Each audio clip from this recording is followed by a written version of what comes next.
Price Lord. தேவனுக்கு மகிமை உண்டாவதாக. ஆண்டவர் இரட்சகருமாயிருக்கிற இயேசு கிறிஸ்துவின் நாமத்தினாலே உங்கள் யாவரையும் இந்த கால வேளையில் வாழ்த்துகிறேன். இந்த நாளுக்கான தேவனுடைய வார்த்தை சங்கீதம் 86வது அதிகாரம் 4வது வசனம்.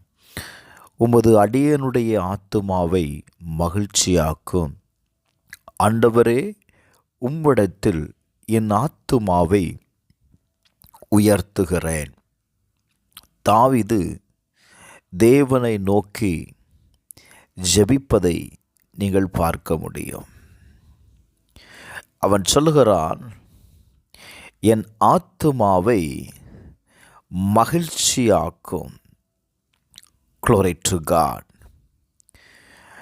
சங்கீதம் 15வது அதிகாரம் 6வது வசனம் சொல்லுகிறது, உமது ஜனங்கள் உம்மில் மகிழ்ந்திருக்கும்படி நீர் எங்களை திரும்ப உயிர்ப்பிக்க மாட்டீரோ?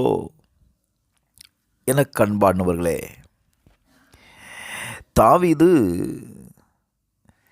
தேவனிடத்தில் அவனுடைய ஆத்துமாவை உயர்த்துகிறான். எதற்காக உயர்த்துகிறான்? அவன் ஏன் மகிழ்ச்சியை கேட்கிறான்? நெகோமியாவின் புஸ்தகம் 8வது அதிகாரம் அதனுடைய 10வது வசனத்தில் வாசிக்கும்போது, மகிழ்ச்சியாய் இருப்பது உங்களுடைய பலன் என்று எழுதப்பட்டிருக்கிறது. ஒரு மனிதனுடைய பலனே அவன் மகிழ்ச்சியாய் இருப்பது தாங்க. இந்த கால வேளையில் உங்களுடைய சூழ்நிலைகள் எப்படிப்பட்டதாய் இருந்தாலும் நீங்கள் தேவனிடத்தில் உங்களை மகிழ்ச்சியாக இருக்க, உங்களுடைய இருதயம் மகிழ்ச்சியாக இருப்பதற்கு ஆண்டவர்கிட்ட கேளுங்க. அவன் தன்னுடைய இருதயத்தை மகிழ்ச்சியாக வைப்பதற்கு அவனுடைய ஆத்துமாவை தேவனிடத்தில் உயர்த்துகிறான். அவன் சொல்றான், சங்கீதம் 143:8, அதிகாலையிலே உமது கிருபையை கேட்க பண்ணும். உம்மை நம்பி இருக்கிற ஆண்டவரே, நான் நடக்க வேண்டிய வழியை எனக்கு காண்பியும். உம்மிடத்தில் என் ஆத்துமாவை உயர்த்துகிறேன். என கண்பானவர்களே, நம்முடைய ஆண்டவராயிருக்கிற கர்த்தர் துயரப்படுகிற ஒவ்வொருவரையும் சீர்படுத்தக்கூடியவராயிருக்கிறார். நம்முடைய துயரத்திற்கு பதிலாக ஒரு ஆனந்த தைலத்தை உங்க மேல அவர் ஊற்றுவார். உங்களுடைய ஆவி ஒடுங்கி போயிருக்கிறதா? உங்களை கர்த்தர் துதிக்கிறவர்களாய் கர்த்தர் மாற்றுவார். நீங்கள் சாதாரணமானவர்கள் அல்ல.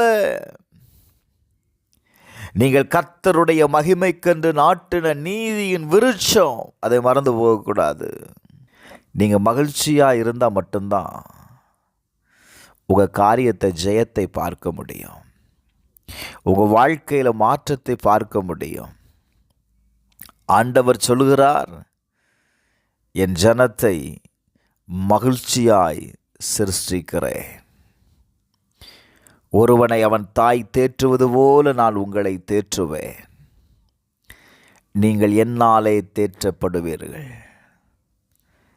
கர்த்தர் உங்களை தேற்றணும் அப்படின்னா உங்களுடைய ஆத்துமாவை இந்த கால வேளையில் தேவனிடத்தில் உயர்த்துங்க. உங்கள் ஆத்துமா துயரம் அடைந்திருக்கிறது. உங்கள் ஆத்துமா துக்கத்தால் நிறைந்திருக்கிறது. உங்களுடைய ஆத்துமா வேதனையினால் நிறைந்திருக்கிறது. இன்றைக்கு நீங்கள் உங்கள் ஆத்துமாவை தேவனிடத்தில் உயர்த்தும் போது வேதம் சொல்லுகிறது, ஆண்டவர் உங்களுடைய ஆத்துமாவை மகிழ்ச்சியாக்குவார்.